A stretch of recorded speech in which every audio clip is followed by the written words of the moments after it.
Good morning. Can you hear me now? Hallelujah. Okay. Well, welcome to the 2022-23 academic year. For the 48th consecutive year, I'm nervous going into the fall. It's been the story of my life. It's exciting. We've prepared hard for the tasks at hand. We have a great team around us. We have wonderful opportunities. We have extraordinary challenges. And now we get to see the smiling faces of the young people coming in and faculty being engaged with them and all of the activities that our folks have prepared to help them grow. And so we had a little bit of a discussion. Ross Marone reminded me that sometimes the State of the University has been a little bit lengthy. So he cut it like from 90 slides to 15. And he also placed a little over and under for 35 minutes. So, you can't start it until we get the mic fixed and, everything. So we'll see how it goes. But as I started looking at the information and so forth that Ross Marone, Ron Cole, Becky Rose, that whole team put together, it's amazing what you've accomplished. It's amazing all of the wonderful opportunities we have.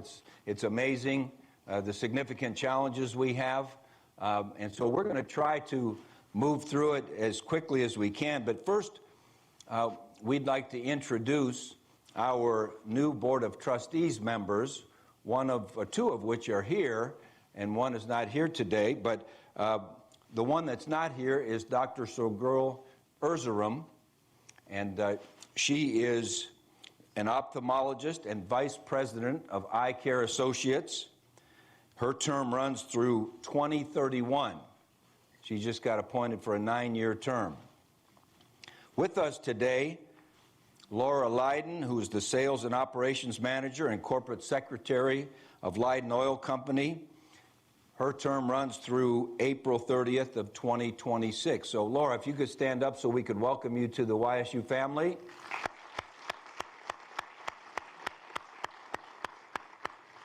And our new student trustee is Julie Senafani, junior biology major, and her term runs through April of 2024. Julie, stand and be recognized. You'll hear a little bit more about Julie here in a few moments. These three young ladies that I just introduced have extraordinary talents. What they've done in their careers and their young careers to date is nothing less than extraordinary, and we so appreciate that they would take the time. As a reminder, our Board of Trustees members are non-paid boards that spend many, many hours, and they do so because they care deeply about Youngstown State University, and they believe in the importance of the university to the region and the state and all the rest. We also have some of our current board members here. If you could hold your applause. Mike Peterson, Chuck George, and Molly Seals. Put a hand for them.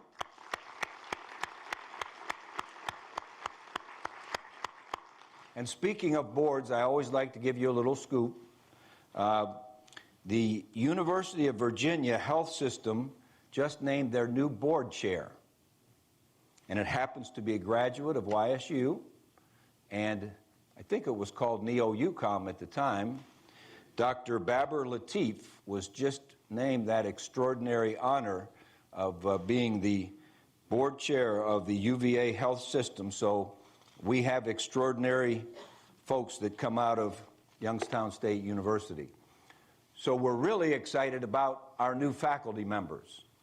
And we had a chance to put them through, Jen, about 8 hours on Monday and a few hours yesterday, and they're so excited to be here. It was so much fun to get to know them, and I'd like to introduce them, and some of which are here, and so they'll stand and remain standing. Please hold your applause. Sabrina Callie In health professions, all of these are new full-time faculty. Jae-Hoon Choi, Management and Marketing. John DeSantis, Rayan School of Engineering. David Frank, Psychological Sciences and Counseling. Desalegn Gayo, Social Work. Adam Howard, Dana School of Music and University Theater. Bilal Kalkan, Psychological Sciences and Counseling. Sarah Marathi, Senafani School of Nursing. Sharice Mashishka, Senafani School of Nursing. Christopher Mela, Rayan School of Engineering. Stefan Moldovan, Rayan School of Engineering. Charles Morgan, Social Work. Salim Ramadan, Rayan School of Engineering. Rodney Rock, Teacher Education and Leadership Studies. Ghassan Salim, Rayan School of Engineering. And Lee Su, Chemical and Biological Sciences. Oh, I guess I have some more here. Charles Van Dyke, Criminal Justice and Consumer Sciences. Jennifer Walker, Senafani School of Nursing. Gloria Zhang, Accounting and Finance. How about a hand for this new group of our faculty? We're so glad you're here.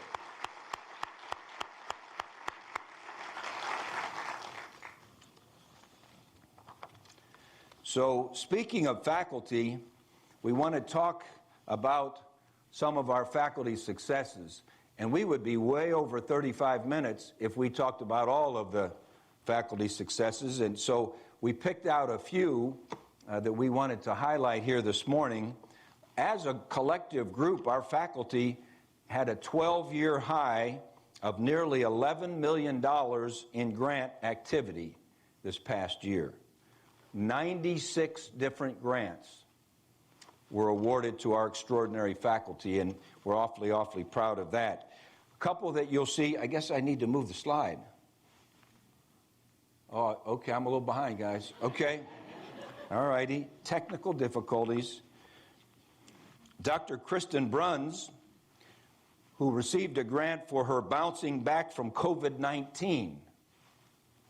It was to re-engage the Y.S.U campus and our students in wellness from a holistic lens.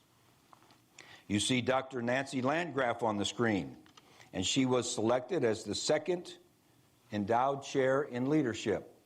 Is Nancy here? Is Kristen here?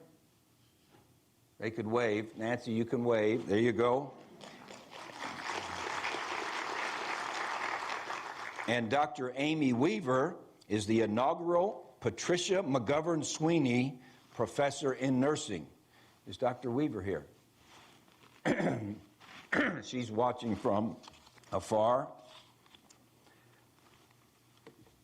Probably the thing that has been most exciting to me is to see the amazing amount of collaborative successes that we've had. People from the faculty, the staff, students getting engaged, the board members, the administration, all working together to try to figure out each and every day, how can we improve? How can we serve our students better? How can we serve our community better? How can we make a difference that everyone expects us to do? And so the first one I wanted to talk a little bit about is CRM Recruit, which is a new platform that has streamlined the application process and the communication to our prospective students, whether they be undergraduate students, graduate students, the amazing amount of work that our people have done to get financial aid packages out quickly, to get acceptance packages out quickly. It's a competitive world we live in, and our people have done a great job implementing this platform of CRM Recruit. The second one, right there in the middle, is CRM Advise. And again, it's a platform to help us do college-based advising and mentoring. It's a platform that facilitates targeted, immediate communication so that we can get to the needed conversations, the needed alerts, all of those type things quickly. the hardest thing it is for a student or a faculty member or an advisor is to have a lag time in something that we should address. And so this CRM Advise, along with the total redesign of our advising, has really given us the opportunity over the last 8 years to move from about a 64% retention of first-year students to second year to nearly 80. I don't know where Claire is, or we're darn close to 80%, 16% increase in our retention, a lot of which has to do with the CRM Advise. And again, it has to be done collaboratively. The faculty is involved. The advisors are involved. Everyone that touches the student. Someone on campus that might see a need that a student have getting involved and alerting us that someone needs some attention, someone needs some guidance, and it's been an extraordinary thing for us. The third one there is that Penguin Pass, and that's a degree audit system. It's a visual checklist for our students so they can easily see what courses they need to move toward graduation. Their major courses, their electives, if they're in a minor, if they're in a capstone. What do they need to complete in their gen ed? And as I've talked with some of the students, they have really appreciated the ability to go on quickly, find out what is it I need to get done, and then they can go and meet with their advisor and their faculty mentors and so forth to make sure we get that done. And that, too, has been an amazing collaborative effort on this campus. And then the fourth one is a huge one, the HLC Midpoint Assurance.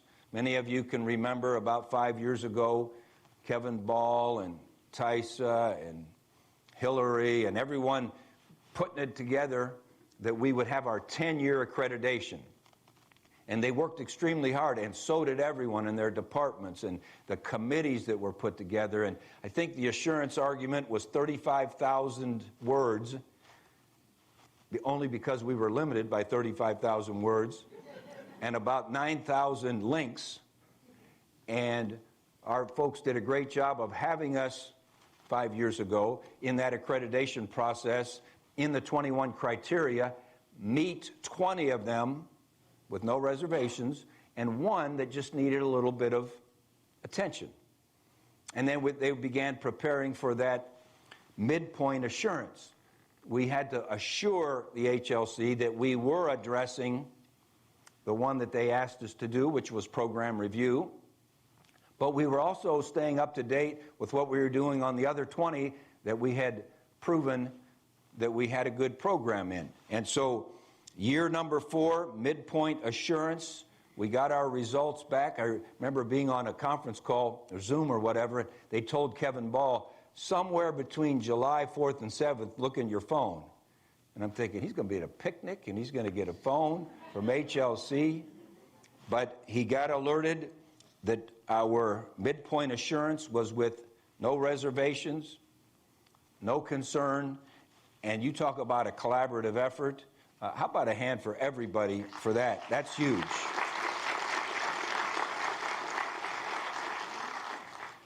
Another one that you may not be aware of is the Collegiate Purple Star Award, which is given for campuses that make efforts to support students with military backgrounds, which is so critical. They might have different needs than maybe our typical student body.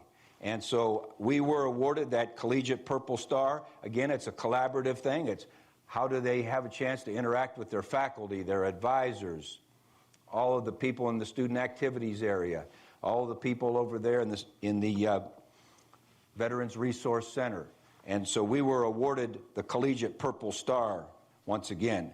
2 here that you see on the screen now that we collaboratively worked hard to be awarded. The Changing Campus Culture, 5 stars, is we were 5 for 5 with what the Ohio Department of Higher Education put together in changing cultures on campus in regards to sexual violence. And about 3 years ago or so, we were at 2 stars. And people went to work. People, I think it was headed by Dana Lance and Cindy Kravitz and that whole crew. But collectively with everyone, and whether it's in housing or it's in the faculty or it's in the staff or whatever, everyone worked together so that we would move from being a 2-star to a 5-star, which is darn significant in my mind. And then the Ohio Sunshine Laws, the STARS rating system, and thanks to our board in part for this, for the second consecutive year, we had a top rating of 4 stars. The Ohio Auditor of State rates open and transparency of government, fulfilling the state sunshine laws, including Ohio Public Records Act and the Ohio Open Meetings Act. So it's a heck of a job for us to be 4 for 4 from that standpoint.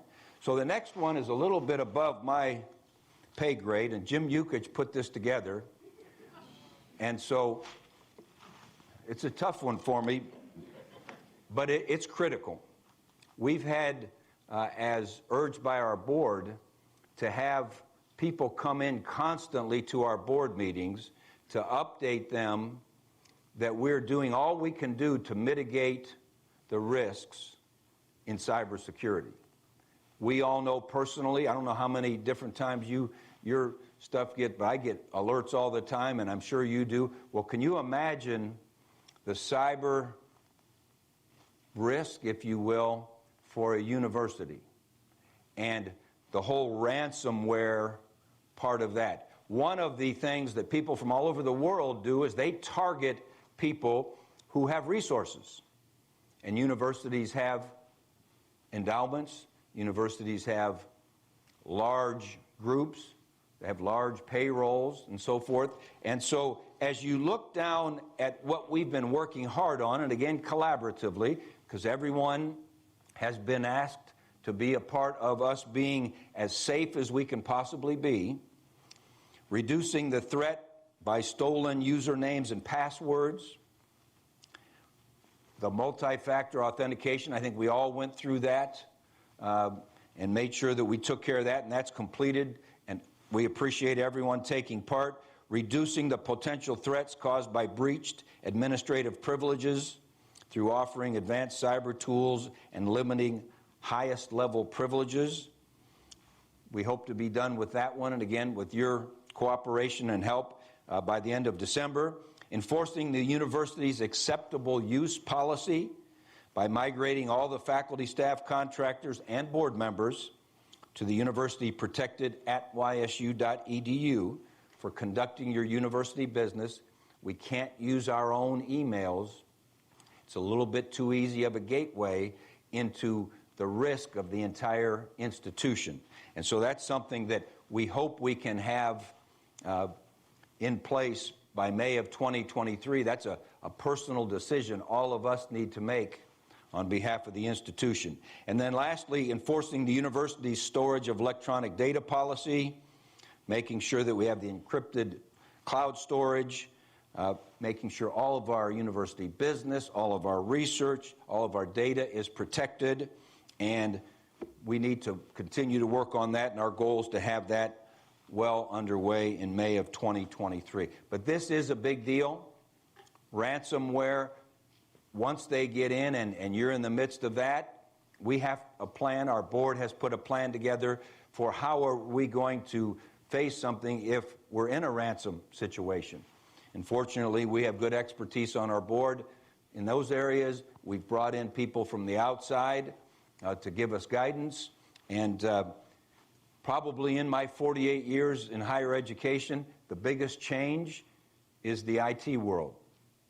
We just, we had a chalkboard when I went to school, and now it's amazing all that goes on in cyberspace, that there is so much risk. We've got to take special attention to make sure we're making YSU the safest place it can be. So community engagement. As our board has challenged us to take charge of our future, we've been working hard for, almost the last 2.5 years on strategic planning, trying to see how we can be as impactful as we can be, how we can be sustainable, how we can handle all those challenges. And one of the huge areas that is a part of our strategic plan is regional impact. As you look at how we're evaluated, a study was done a couple years ago about the impact of the 14 public universities in our state, and it was a financial impact, which we're nearly $1 billion a year of financial impact, which is great. But those things outside of the financial impact, those community impact things. And what was fun when that study done by someone in Oregon, so they didn't have any reason to look at one school good over the other, we were in the top 1 or 2 of all the schools in the state for our impact socially. And so that always has been something you've worked hard on, we've worked hard on. It's something that's a part of our strategic plan going forward, and regional impact has got to be something that we take great pride in. So one of the things that Amy Costantino and her group has been working on is getting the Carnegie designation, which is an elective classification for community engagement. It's the highest distinction that you can seek. And as being one of our 3 main parts of our strategic plan, we want to be the best at it. We've decided that's important to our region and to our institution. There's only 361 universities that have that Carnegie classification. And so we take great pride in seeking it. We want to be the 362nd out of the thousands and thousands of universities. And so the neat thing about the Carnegie classification is we have to be able to show why we would be deserving of that classification. So one of the things that have gone into play, and I think you've seen messages from Amy and the group, is Penguin Pulse. And Penguin Pulse is our platform so that we can collect the data of all of the amazing community impact we have. And it's amazing how much we do, as evidenced by that study. But courses, how do they impact? Research, how does that impact? Internships, co-ops, capstones, community service activities directly into the community. You know, things like the United Way that we did just this past, was that Saturday? This past Saturday, where we had about 70 Y.S.U employees and maybe a few students, making sure that we could feed 422 families here in our city, packing the boxes, loading the things, driving them out, and so forth. Well, we do things like that all year long. Every college does, every student organization does. We do a lot of that. Penguin Pulse gives us an opportunity and a platform to make sure that we can identify that. And then when we're seeking our Carnegie classification, we will have the data needed to do that. And there's no question about it. The impact we have on our community, I think, is unmatched anywhere. And Penguin Pulse, I think, will get us a better opportunity to really show that in real numbers. The next thing is the Division of Workforce Education and Innovation. We just opened up last July 27th, and as we were dreaming about it 7 years ago with our engineering faculty and our board and our administrative staff, we kept hearing from the local businesses that workforce was an important thing, and the students maybe who started college and maybe decided not to complete or wanted to get to work so they could afford to put money away to go to college, needed some opportunities to get connected for training so that they could begin their professional careers. And the other thing that we dreamed about was we really wanted to be a leader in research and commercialization, especially in the areas of advanced manufacturing. With America Makes right here and YBI right here, the opportunities, the blessings that we have with those, we needed to be a big part of that. So all of the hard work that the people did to go to the state and get funding, to go to the EDA and get funding, to go to the Appalachian Region Commission and get funding, to have our faculty go out and write grants that would leverage that funding so that we could get the ability to equip the building. And so it really has so much to do with all of the parts of our strategic plan, with our academic distinction, discovery of knowledge, happening right there in Coley Hall Excellence Training Center. Obviously, our regional impact to help businesses train the folks, and our student futures part of the strategic plan, giving our students a chance to have their futures be brighter. And just in 1 year, the Excellence Training Center has 25 employees, all on external funding, which to me is amazing. We've got 12 faculty who have been working and so forth to help us launch this, that have been fortunate to get a little bit of supplemental income while they're doing it, to help teach and to help us progress. We've issued over 2,000 industry credentials in 1 year, which is a benefit to our business and industry here. And we always remind ourselves, we know that our key is the people that live here. This will always be the number one part of our student body, will be people that live in the region. And so if we can help train the workers in the region and have families send their children here, that bodes well for the sustainability of Youngstown State. We've had $600,000 in state-funded scholarships for people that have worked through the Excellence Training Center. We've had dozens and dozens of youth camps to get young people to be interested in science and technology and see that the world is changing. The work world is not their grandfather's manufacturing. It's all about manufacturing from your mind. Groups like Ultium, you've heard of Ultium, which is the combination of LG Chem and GM putting the battery plant. They've asked the Excellence Training Center to be the ones that recruit, train, and get ready their 2,000 employees. Foxconn has come to us through the Excellence Training Center, wanting to do some training, wanting us to get involved, wanting our faculty to get involved. Coming soon, we have a new program that I don't know if Tom Wakefield and his group are here, but we spent a couple days out at Purdue, and they wanted us to consider being partners in their data mine program, which is taking students of all disciplines, having them get involved in some data mining projects on behalf of companies.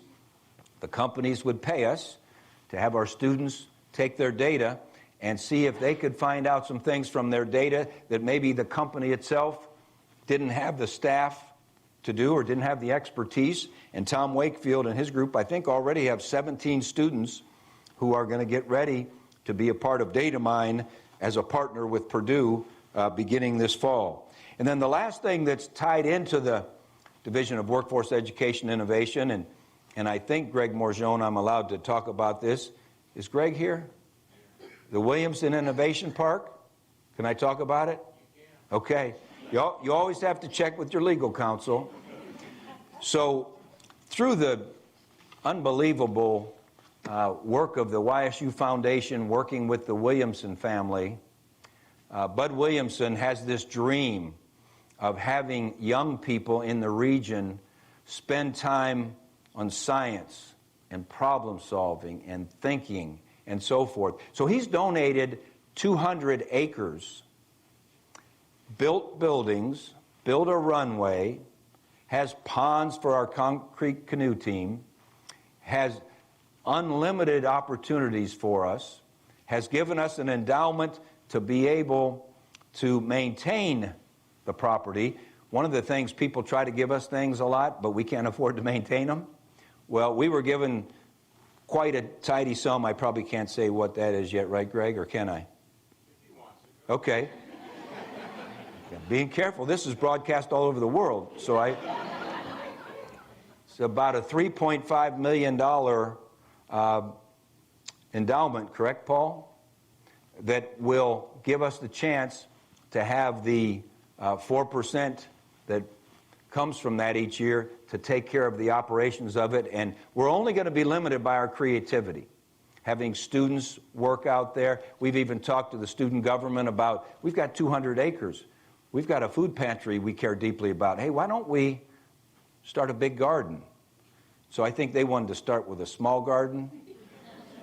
So they weren't here studying farming. But anyway, there's going to be so many neat things. Stay tuned on that. We're getting moving on that. And so creating that division that helps us work with the faculty, work with the colleges, work with the community, work with business and industry, to me is a huge victory for us, and we're awfully proud of what they've done and anxious to find out what more they can do. So our students are what it's all about, and again, the 35-minute thing, I'm almost to the point there, so I've lost. The bet was a piece of Republic pizza. So I'm going to lose the piece.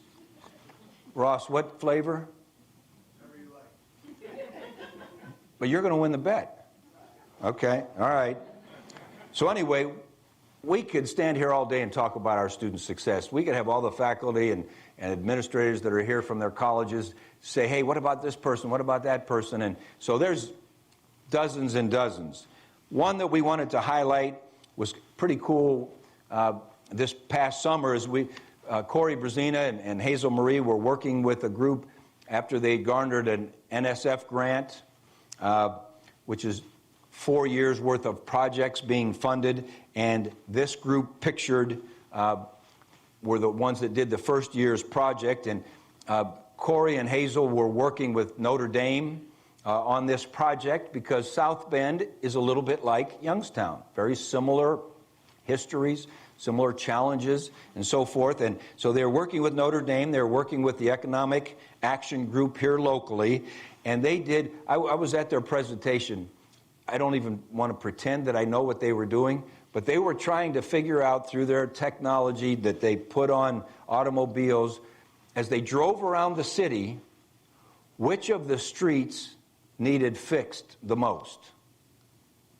And it was crazy what they were able to do, and you could see their excitement as they presented. You could see Notre Dame's excitement as they watched their partners' presentations, and these young people are having amazing opportunities. The faculty did a great job leading them, and that's just one of the individual student successes. And we're going to talk a little bit about the collective ones, because there's, again, more than we have time to talk about. But the Ethics Bowl that you see up there won the Central Region for the 6th straight time and made for the 7th straight year to nationals.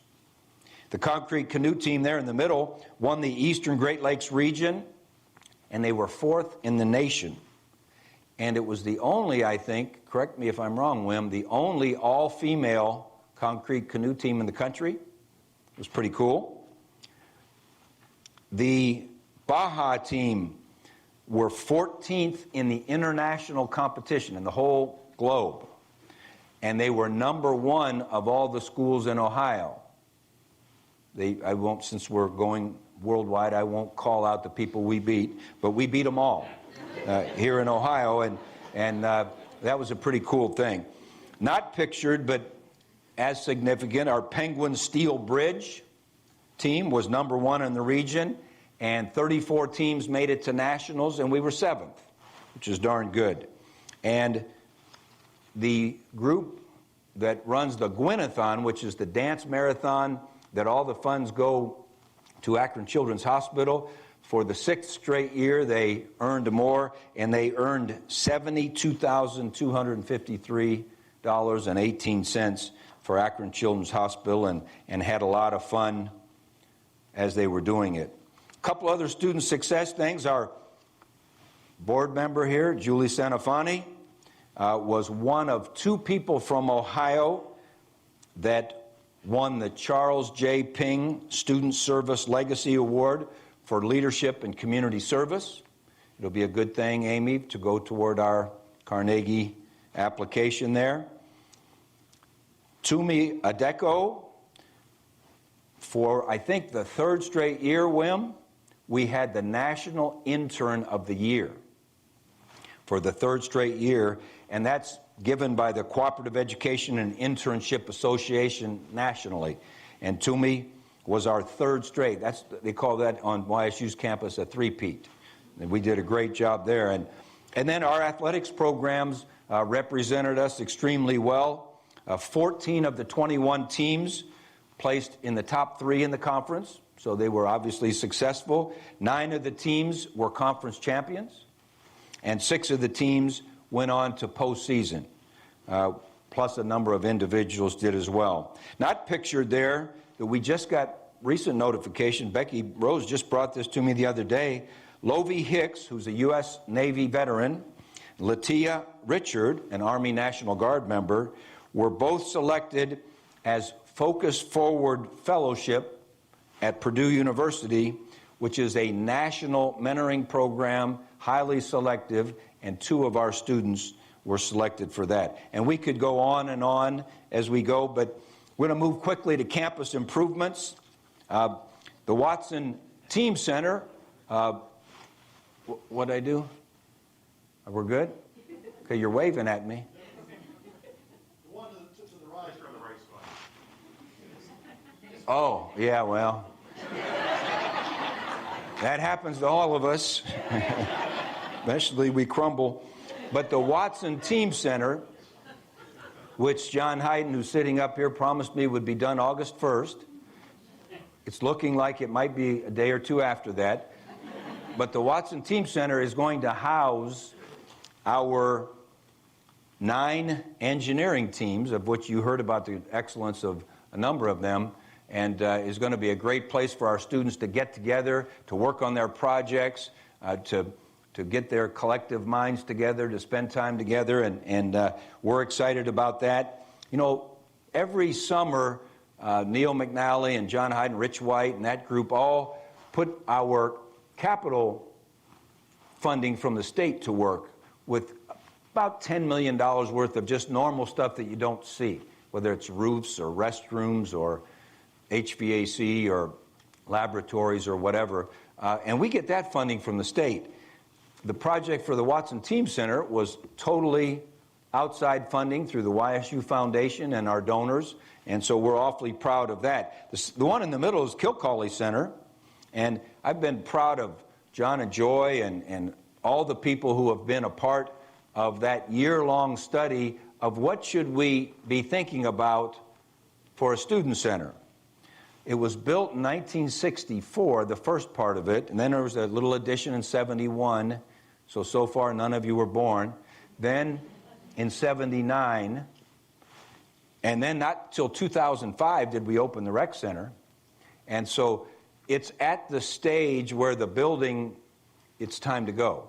And so they've done a great job of studying that. We're having conversations with the Board of Trustees, with the Y.S.U Foundation, as to how can we go about starting over, if you will, and having a student center that will be one that meets the needs and the activities of today's students and not the ones from 1970s, and will also be a part of attracting students because the competition is great. Every school that we visited to look at their student centers, and I think it was Akron, Kent, Bowling Green, Toledo, you know, locally regional ones, Ohio State, they've all had something new since the 2000s. And we're back in the 70s. So stay tuned. We're working hard with our board to try to figure out how can we do this together. And it's an exciting time, and we appreciate everyone's help with it. Then the third one there, the M60 parking deck. I don't know what else to tell you about that, but, you know, everyone's wondering about, do we have enough parking? Well, you all know the brilliance of Danny O'Connell. That's a joke. Okay. Sorry, Danny. But we've been planning for this, Danny and John and that whole group of, that's why some of the new lots, like right between the Constantini Center and the Watts, that's been a new one. We've got different ones that we've added and so forth. So we think we're going to be fine. There's 2 or 3 other west of Fifth Avenue right along the road that should be done by October 1st. See, John nodded. He always nods, but okay, I have witnesses. October 1st, you can park in those shiny new ones there across from across Fifth Avenue. We have a 150-seat auditorium being built in Stambaugh Stadium. Again, private funding. Y.S.U Foundation was able to come up with the funding through our wonderful donors. And also a physical therapy center being built in Beagley Center, and again, with private funding. And if you think about what collaboratively we've been able to do with the help of the Y.S.U Foundation, with the help of public-private partnerships like the Edge and the Enclave and the Lofts and people who are willing to come in, we don't have the ability to build a whole bunch of new dormitories or new apartments and so forth. But we've had people come in and really bet on us. And to me, that's pretty cool. And I think over the last 7 or 8 years, we've probably had nearly $200 million of people come in and just, you know, whether it's the Excellence Training Center or Watson Team Center, whatever it happens to be, we've been fortunate to have people come in and believe in the importance and believe in the needs for our students and believe in YSU in general. So with that, I want to show you a slide as we begin. This is my last one, but I'm over my allotted 35 minutes. But this is really critical because, as I said at the outset, every fall I've ever walked into, I've been nervous, I've been excited, I felt good about the people around me, but I've also been very aware of the challenges. And one of the things that, as you see on this photo of the United States, is this is the forecast growth in students who will attend regional four-year institutions from 2012 to 2029. And the darker, does it look orangish red or whatever, is there's going to be a 15% or more drop in those areas. And not only are we in that area, but so are many of our surrounding states. I think we have roughly 20% of our students come from Western Pennsylvania. Well, they happen to be, you know, in that demographic area that's going to be challenging. And I think, like anything else, whether I'm a faculty member, the most important thing I want to do is make sure my student understands here's the challenge. Here's what you have to learn. Here's what you have to master. Here's what you have to do to earn that grade or earn that degree or earn that job. And so we always have to keep in front of us the challenges that we have. It's not a new challenge, but if you put it in perspective, there's 111 institutions of higher ed in Ohio. 111. And a decreasing number of students projected to go to colleges. Add to that the online, where you don't have to be from Ohio. So it's a challenge. We understand that. The 13 main campuses that are four-year publics like ourselves, if you look at the last 5 years, 5 of them have held pretty steady. 8 of us have gone down from an enrollment standpoint. What's encouraging to me is we've gone down the least percentage of any of those 8. I think in large part, going back to those other slides, CRM Advise, revising the advising way that we do it, our scholarships, our affordability, our opportunities. I think we've been able to fight away at this challenge maybe better than some others because of that great work and those great opportunities. It's not a new challenge. I can remember coming in here in 2014 and a lot of the same things were being said. We had just gone down about 17% in enrollment. The demographics didn't look good. You know, what were we going to do to handle that challenge? And I've been so proud watching our faculty and advisors and staff and so forth. At the time, our graduation rate was somewhere in the 33 to 34% range. Through the hard work of all the people in this room and all the people watching, we're now around 47, heading toward 50%. Huge change in graduation rate because of the work of the people. As we mentioned, our retention rate of our students who came in for their first year and then stayed was in the 64% range. And now it's in the 80% range. Again, we knew the challenge. We knew we had to do things differently. We knew that we had to invest a little bit differently so that we could have more success. And really, what that resulted in is Neil McNally will tell you that the only school in the state for this upcoming year that's going to have a 4% increase, is that right, Neil, in state subsidy, which is based upon your enrollment plus your completion, is Youngstown State. Everyone else is either right around zero or losing because of the work that you decided that we had to figure out a way to do this even better. You have to applaud our online growth. I don't know if you were on campus yesterday, but you had to notice the international growth. It was so much fun to see those smiling faces, and that's on its way up. Our student-athlete growth has been from 400 to 530 or whatever, right in that area. Our honors college, Amy Costantino and Lexi and Molly and all that crew over there, Jamont, and they've gone from 300 honors kids 8 years ago to 1,300 and something, around there, around 1,300, 1,280? 1,280. Way more than 300. We'll leave it at that. But because they decided, you know what, we're going to do things a little bit differently. We're going to recruit a little bit differently. We're going to go after this a little bit differently. Thank goodness for the Y.S.U Foundation.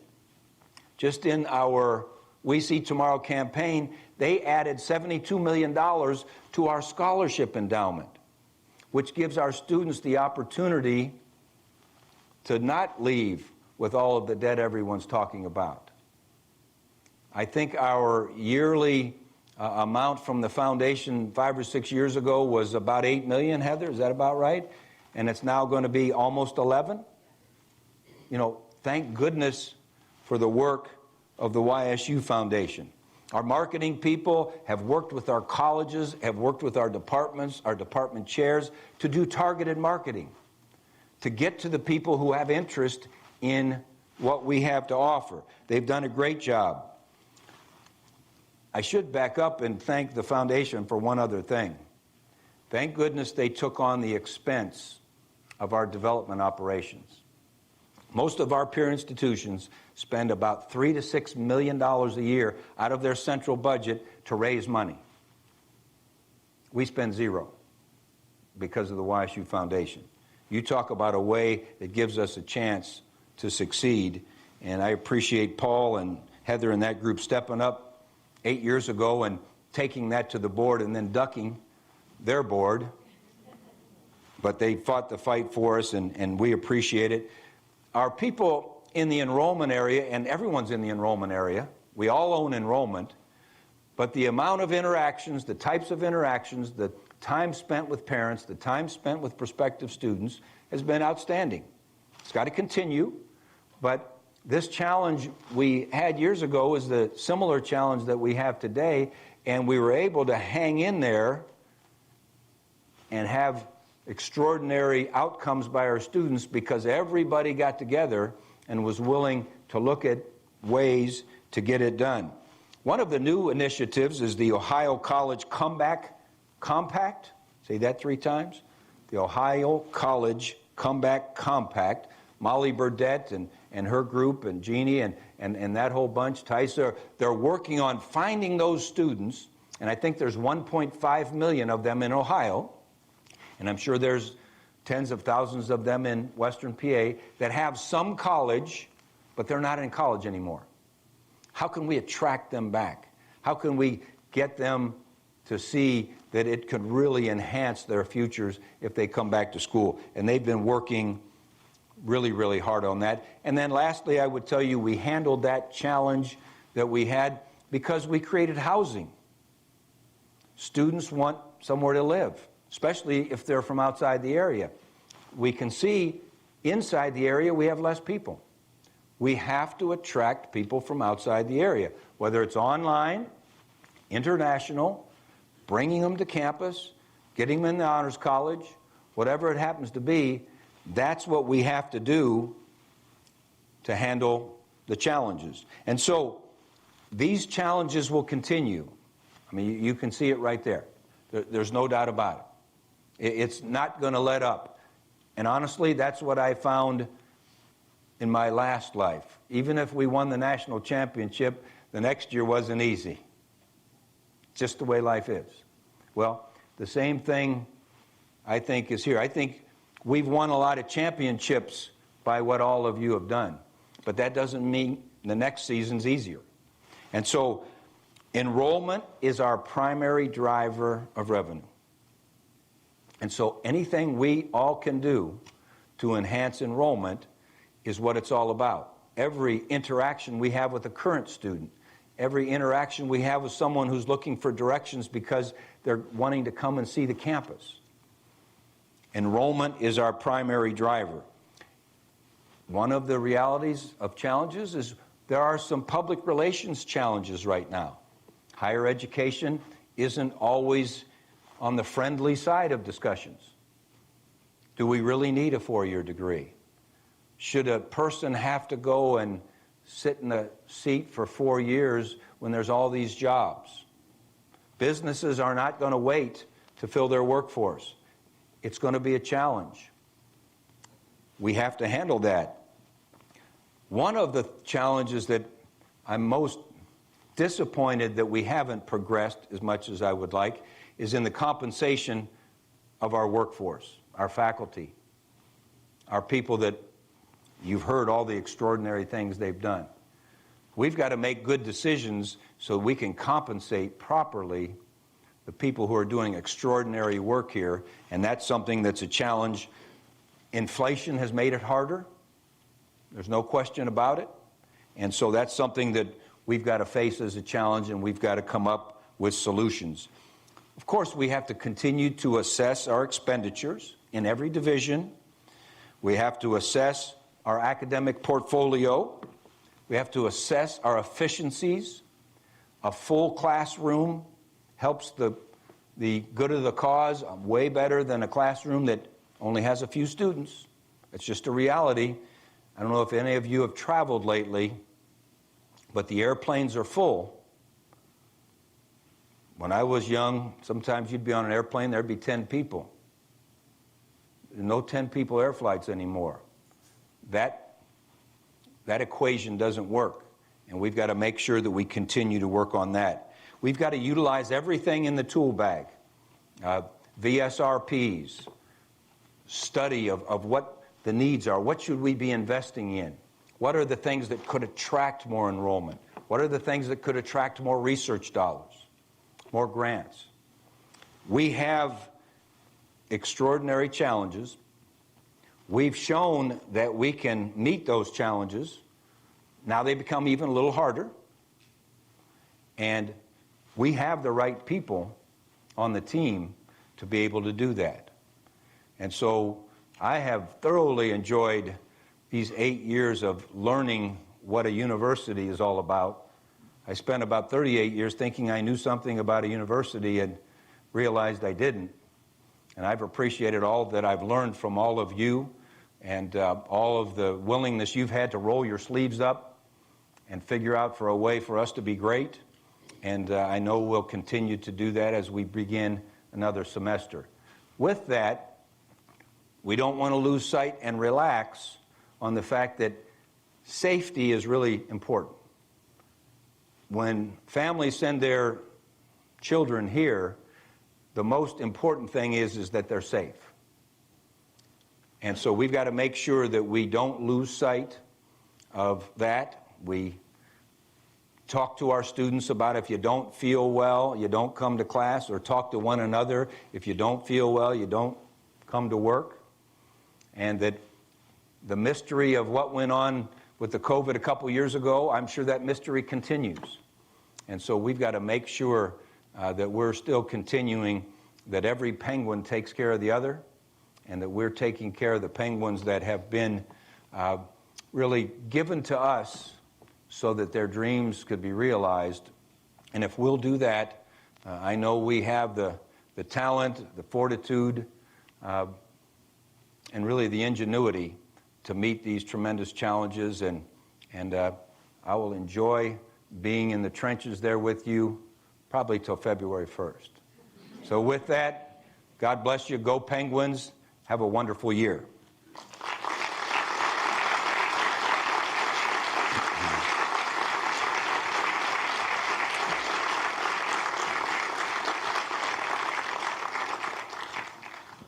Party at Wim's house. No.